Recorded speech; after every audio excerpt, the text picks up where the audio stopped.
네, 보통은 이 본문을 많이 다루지 않지만 이번 말씀을 쭉 묵상하면서 야, 이렇게 깊은 뜻이 있는 본문이 있었구나 한번 돌아보는 시간을 가졌습니다.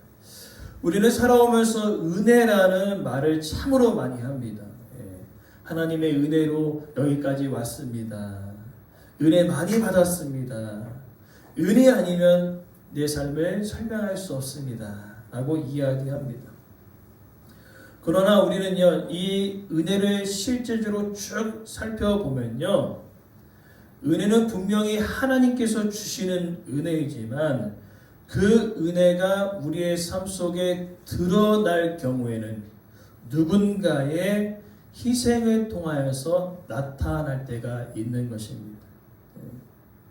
즉, 한 가정이 무너지지 않고 하나 될 수 있었던 이유는 누군가의 헌신과 눈물이 있었기 때문에 그렇다는 거죠. 마찬가지로 부모와 자녀의 관계가 여전히 끊임없이 이어질 수 있었던 그 이유는 말을 안 들음에도 불구하고 그 아들과 딸을 믿어주는 부모의 사랑이 있었기에 그 관계가 유지될 수 있었던 것입니다. 마찬가지로 교회도 마찬가지입니다. 보이지 않게 헌신하는 한 사람 한 사람, 또 한 사람 한 사람의 그 누가 보이지 않더라도 그 자리를 지켜서 기도하시는 그 눈물의 기도가 바로 공동체를 하나 되게 한다는 것이죠. 그렇기 때문에 우리는요, 은혜는 좋습니다. 그렇죠? 은혜는 아주 좋습니다. 그러나 그 은혜를 위해 무언가를 희생한다는 것은 참으로 어렵게 느껴진다는 것이죠. 모두 다 은혜는 좋아합니다. 그죠? 네, 은혜는 좋아합니다. 그러나 은혜가 만들어지는 그 일련의 과정 속에 누군가 뭔가를 희생하려고 하는 그 마음, 그거는 쉽지 않다는 것이죠. 그러니까 평안은 원하지만은 양보는 싫어합니다. 그죠? 평안은 원하지만 양보는 싫어합니다. 회복은 원하지만 낮아짐을 싫어합니다. 사랑받고 싶지만 내가 먼저 사랑하기보다는 너가 먼저 나를 사랑하라고 이야기합니다. 누군가 나를 이해해 주기를 원하지만은 내가 남을 먼저 이해하기는 또 싫어합니다. 또 누군가 나를 위해 희생해 주는 것은 감사하지만 내가 누군가를 위해 희생하는 것은 또 부담스러워합니다. 그래서 이러한 누군가의 희생과 누군가의 눈물이 공동체 안에 가정 안에 없다면요, 그 공동체는 와해될 수밖에 없는 거예요. 그 관계는 무너질 수밖에 없는 것입니다. 오늘 본문은 바로 그 지점에서 시작되어지는 것입니다. 베냐민을 살리기 위해 오늘 유다가 자신이 대신 감옥에 갇힐 것을 이야기하면서 앞선 유다의 모습과 뒤의 유다의 모습은 완전히 달라지는 것을 볼 수 있어요. 자신의 유익을 위해서 또한 자신의 이득을 위해서 동생을 팔아 넘기려고 했던 그 유다의 모습 속에 이제는 동생을 위하여 자기를 희생할 수 있는 사람으로 변화되었다는 것입니다. 그리고 그 유다의 희생을 통하여 오랫동안 묶여있던 가정 안에 상처와 아픔이 회복되어지는 것을 볼 수 있는 것이죠. 즉 하나님의 은혜는요, 거저 주어지는 것이지만 우리 삶에서 누군가의 희생이 있었기에 그 놀라운 은혜를 우리 안에서 누리게 되어진다는 거죠. 특별히 오늘 본문의 메시지는요, 이제 이 유다의 희생이 우리에게 어디까지 말씀해 주냐면 예수 그리스도의 십자가의 희생까지 돌아보게 한다는 거죠. 오늘 본문의 메시지를 통하여서 단순히 유다의 희생뿐만 아니라 예수 그리스도의 십자가의 희생까지 바라볼 수 있는 귀한 은혜의 시간 되어지길 간절히 소망합니다. 먼저는 우리가 어느 정도 앞에 이야기를 우리가 살펴볼 필요가 있습니다. 지금 아주 재미난 일들을 요셉이 벌이고 있습니다. 품삯, 그죠? 곡식을 팔은 그 돈을 자루에 넣기도 하고, 때로는 이번에는 어떻습니까? 자신의 은잔을 베냐민 자루에 넣어서 이 형들을 아주 곤란한 상황, 난감한 상황으로 몰아가고 있는 것을 볼 수 있습니다. 그럼 과연 이 요셉은 왜 이러한 번거롭게 이러한 일들을 계속했을까요? 단순히 딱 와서 저 요셉입니다 라고 밝히면 될 텐데 왜 이렇게 여러 장을 할애하면서 형들의 마음을 알아봤을까요? 그것은 바로 이들이 예전과 같은 사람인가 아니면 이제 그들이 변화된 사람인가 그것을 보기 위함이었고, 더 나아가 하나님의 나라를 자신만이 이뤄나가는 것이 아니라 야곱의 가족을 통하여 이뤄나가시는데 그 놀라운 하나님의 섭리와 은혜를 알기 위해서는 뭐예요? 나만을 위하는 사람이 아니라 남을 돌아볼 수 있는 마음을 가진 가정이 되어야 된다는 거죠. 그러게 요셉은 단순히 이 형들을 시험하는 데 있어서 그냥 요 한 사건만이 아니라 이제 하나님께서 나를 비롯하여 우리 가정을 사용하실 텐데 과연 나만을 위했던 우리의 모습 속에 남을 생각하는 그런 마음들이 있는가 돌아보게 되었는데 어떻습니까? 바뀌었어요. 예전에는 동생을 팔아보려고 했다면 이제는 동생을 위해 자신을 희생할 수 있는 사람으로 변화되어졌다는 것입니다. 오늘 그것을 놓치지 말고 우리가 본문을 살펴봐야 되는데 첫 번째로는요. 자기 희생은요. 변화된 사람의 증거라는 것입니다. 예전에는요. 동생을 생각하지 않았습니다. 동생이 요셉이 잡혀갔을 때 우리 금요일날 우리가 설교한 대로 막 울부짖고 막 했지만 외면했었습니다. 그리고 심지어 아버지가 이 요셉을 잃었을 때에 음부에 내려간 것처럼 눈물로 밤을 새웠지만은 그 아버지의 눈물이 보이지 않았습니다. 누가요? 형들이요. 보이지 않았다는 거죠. 그럼 오늘 본문의 메시지를 보니까 누구를 계속 생각하고 있어요? 유다는 아버지를 계속 생각합니다. 그러니까 유다뿐만 아니라 유다가 이 형들을 대표하는 입장이거든요. 이제는 뭐예요? 동생을 생각할 수 있는 마음이 생겼고 이제 아버지의 아픔이 아버지의 눈물이 이제 보여지게 되어졌다는 거예요. 그러니까 자기 희생은 변화된 사람의 증거가 되어지는 이유는 뭐냐면은 이제는 나를 위해서 살았다면은 남을 돌아볼 수 있는 눈이 생겼다는 것이지. 그러니까 성경에서 변화되었다라고 이야기했을 때 이 변화는요 단순히 말이 막 부드러워지고 한두 번 눈물 흘리며 회개의 자리로 나아가는 그런 것들, 마음이 잠깐 달라진 그런 마음들, 그것이 아니라는 것이죠. 성경이 보여주는 변화는요 선택이 달라지는 것입니다. 성경이 보여주는 진짜 변화는 내 중심에서 남을 살리는 방향으로 삶이 바뀌어지는 것이죠. 우리도 마찬가지입니다. 우리가 무엇으로 변화되어집니까? 신앙생활 오래 했다고 삶이 변화되지는 않습니다. 죄송하지만 예배 오래 드렸다고 우리의 삶이 바뀌지는 않습니다. 말씀을 많이 들었다고 자동으로 우리가 삶이 바뀌는 것은 아닙니다. 뭐가 중요할까요? 내 삶 속에서 내가 중심인지 아니면 남을 돌아볼 수 있는 눈이 생겼는지 그것을 보는 겁니다. 내가 신앙의 연체가 짧을지라도 나보다 남을 생각하는 그런 마음들과 그 눈이 열려졌다면 신앙의 연차는 아무 의미가 없는 것이죠.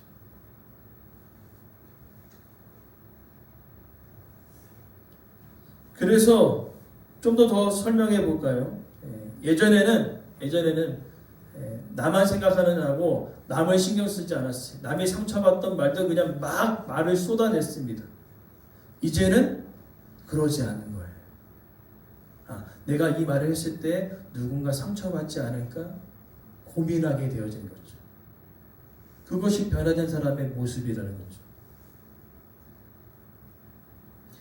예전에는 내 손해만을 따지는 사람이었다면 이제는요, 공동체의 유익을 위해 내 것을 손해 볼 수 있는, 내 것을 내려놓을 수 있는 그런 마음이 생겼다면 여러분들은 이제 변화된 사람이 되었다는 것이죠.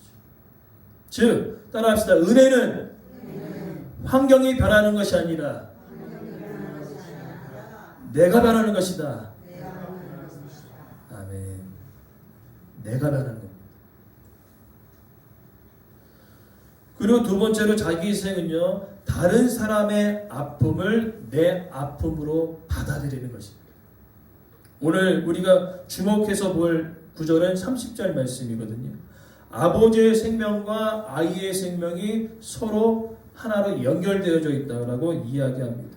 예전에는 어땠어요? 아버지의 그 아픔과 눈물이 보였습니까? 안 보였습니까? 보이지 않았어요. 보이지 않았어요. 보이지 않았는데 이제는 아버지의 마음을 아는 것입니다. 아버지가 그때 요셉을 잃었을 때 얼마나 슬퍼하셨을까. 또 이제는 베냐민을 이끌고 가면서 베냐민이 돌아가지 않으면은 아버지가 얼마나 고통스러워할까. 즉 하나님의 은혜를 받은 사람의 아주 중요한 특징이 뭔지 아십니까? 다른 사람의 아픔이 보이기 시작하는 것입니다. 다른 사람의 아픔. 은혜 받지 못한 사람은요, 늘 자기 이야기가 큽니다. 내 상처가 어떻고, 내가 피곤하고, 내가 억울하고, 내 손해가 제일 크다고 이야기합니다. 그래서 다른 사람의 어려움을 보지 못해요.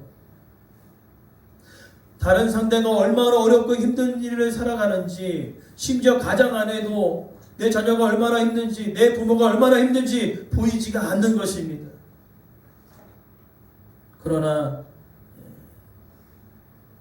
은혜 받은 사람은요, 이제 부모가 보이기 시작하는 거예요.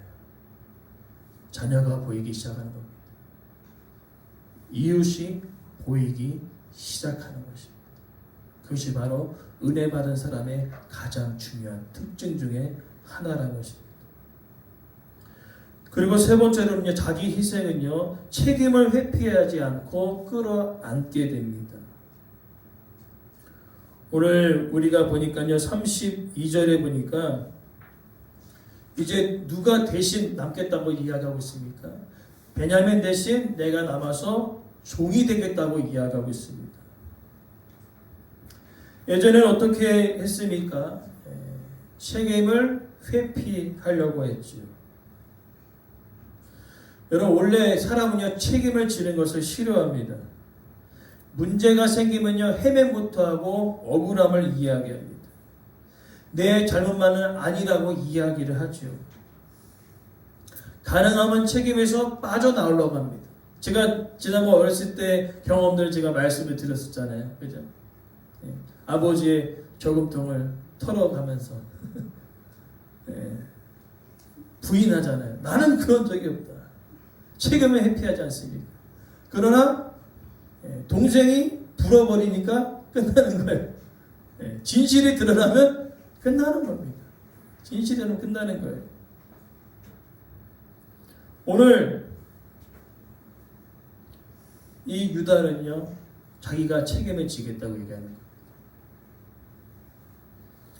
그렇기 때문에 우리의 가정과 우리의 부부관계와 우리 자녀의 관계와 우리 교회 안의 관계 속에 관계가 무너지는 이유가 뭔지 아십니까? 잘못이 없어서가 아니라 책임을 지지 않기 때문에 그런 거예요. 누군가는 이 문제에 대해서 그래, 내가 내가 잘못했지. 먼저 이렇게 나서면 되는데 우리는 내가 잘못했지보다 먼저 누구를 이야기할까요? 너가 잘못했다고 얘기하지. 남편이 잘못했다 얘기하고 아내가 잘못했다 얘기하고 자녀가 잘못했다고 이야기합니다. 그렇기 때문에 문제가 해결되지 않는 거예요. 그러나 오늘 본문의 유다는요, 자신의 잘못을 책임집니다. 책임을 지는 사람이 있으면 공동체는 회복되는 거예요. 가정이 회복되고 교회가 회복되어지는 것입니다. 그러기에 믿음 좋은 사람은 약한 사람이 아니라 책임을 질 줄 아는 사람이라는 것입니다. 즉 핑계보다 순종을 먼저 선택한다는 것이죠. 유다가 오늘 그런 모습들이 있었고요. 그리고 네 번째로 살펴볼 것은 자기 희생은 상처나는 관계의 회복을 엽니다. 오늘 이 유다의 고백을 통하여서 이후에 우리가 오후에 살펴볼 말씀이 45장 말씀인데 요셉이 이제 된 거예요. 야, 우리 형들이 드디어 하나님의 놀라운 계획 속에 쓰임 받을 준비가 되었구나. 왜요? 남을 돌아볼 수 있는 눈이 생겼어요. 책임을 회피하지 않고 책임을 질 줄 아는 사람이 되었습니다. 그래서 이제 오픈하는 겁니다. 지금 형들은 요셉인지 모릅니다. 애굽의 총리로만 알아요. 왜? 그동안 애굽은 애굽의 문화와 애굽의 옷과 모든 것을 입고 있었기 때문에, 애굽의 말을 하였기 때문에 절대로, 그죠? 형들은 요셉이 총리인지 몰라요. 총리가 요셉인지 모르는 거죠. 그러나 오늘 45장에 드디어 밝히는 거죠. 준비가 됐어요. 이제 회복의 때가 됐습니다. 그러면서 밝히지 않습니까? 내가 이제 요셉이다. 그러하기에 오늘 유다의 자기 희생을 통하여 이제 회복의 문이 열려지고 있는 것을 볼 수 있습니다. 이 문제에 대하여 책임을 지려 하는 그 모습 속에 이제 오랫동안 감춰져 있던 상처와 아픔이 회복되어지는 것이죠. 그러게 회복은 여러분 기억하십시오. 시간이 흐른다고 저절로 되는 것이 아닙니다. 회복은 덮어두었다고 되는 것이 아니죠. 회복은 누군가의 진실한 변화, 누군가의 내려놓음, 누군가 책임지려는 태도를 통하여 회복은 시작되어지는 것입니다. 교회도 그렇고 부부 사이도 그렇고요. 가정도 마찬가지라는 거죠. 누군가 헌신이, 누군가의 눈물이 있었기에 가정과 교회가 무너지지 않는다는 것이죠. 우리 앞뒤로 옆으로 이렇게 인사하십시다. 당신 덕분에 무너지지 않았습니다. 아멘. 누군가가 있었기 때문에, 누군가가 헌신하고, 누군가가 눈물 흘리고, 누군가 이 자리를 마다 지켜서 기도하였기에 교회가 무너지지 않고 가정이 무너지지 않았다는 것이, 그것을 여러분 기억하시기 바랍니다. 누군가의 기도가, 누군가의 헌신이, 누군가의 섬김이 이 교회를 든든히 세워가는 가장 기초가 되어지는 것이죠. 그러면서 우리는 어디까지 바라봐야 합니까? 오늘 유다의 자기 희생은요, 바로 예수 그리스도의 십자가의 희생을 바라보게 합니다. 오늘 우리가 주목해서 읽어야 할 것은 33절이거든요. 내가 이제 이 아이를 대신하여서 내가 감옥에 갇히겠습니다. 내가 대신 베냐민 대신 죽겠습니다. 라고 얘기했던 그 유다의 고백이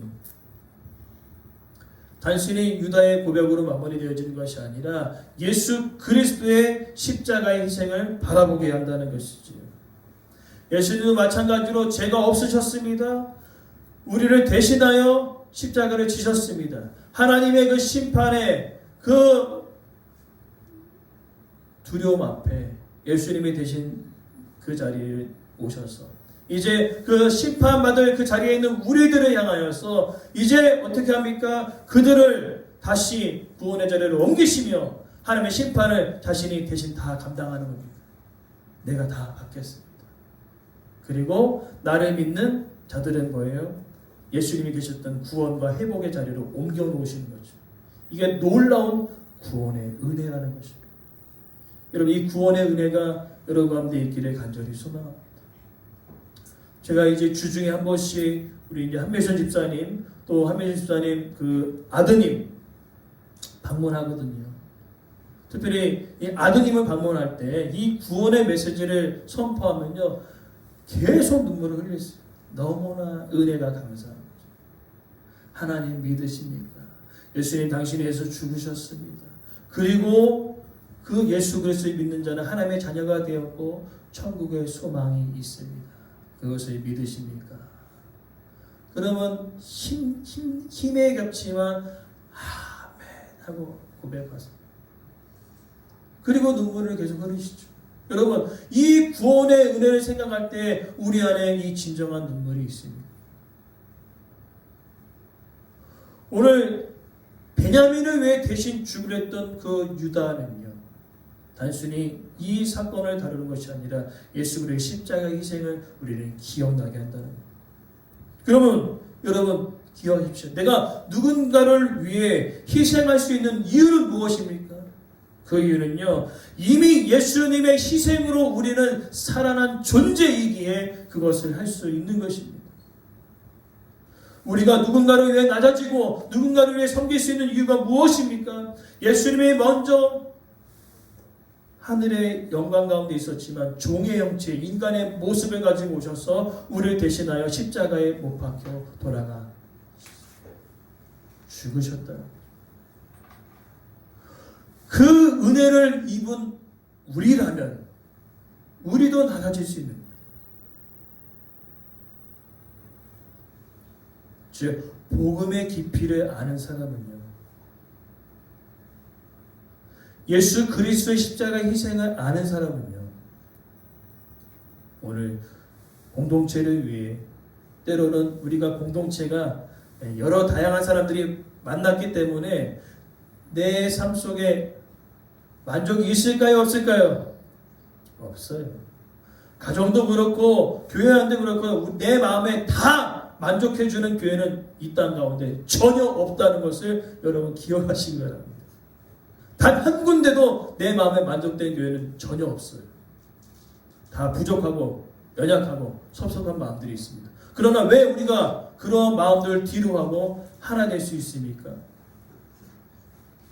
예수 그리스도의 십자가 희생이 나를 살렸기 때문에 그렇다는 것입니다. 예수님이 나를 위해 낮아지셨기 때문에 그렇다는 것이죠. 소망하는 것은 오늘 우리가 지금 이 자리에 있는 것은 누군가의 섬김과 희생과 헌신을 통해 이 자리에 있음을 여러분 기억하시기 바랍니다. 이제 말씀을 마무리하면서 우리가 기억해야 합니다. 자기 희생. 은혜는 원하지만 아무도 낮아지지 않습니다.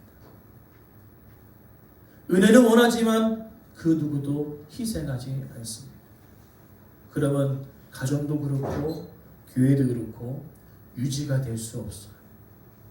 소망하는 것은 오늘 예수님의 그 십자가의 희생으로 내가 살아났다면 나도 누군가를 위해 낮아지고 섬길 수 있는, 또 그들을 위해 눈물로 기도할 수 있는 그 마음들이 우리 안에 살아나기를 간절히 소망합니다.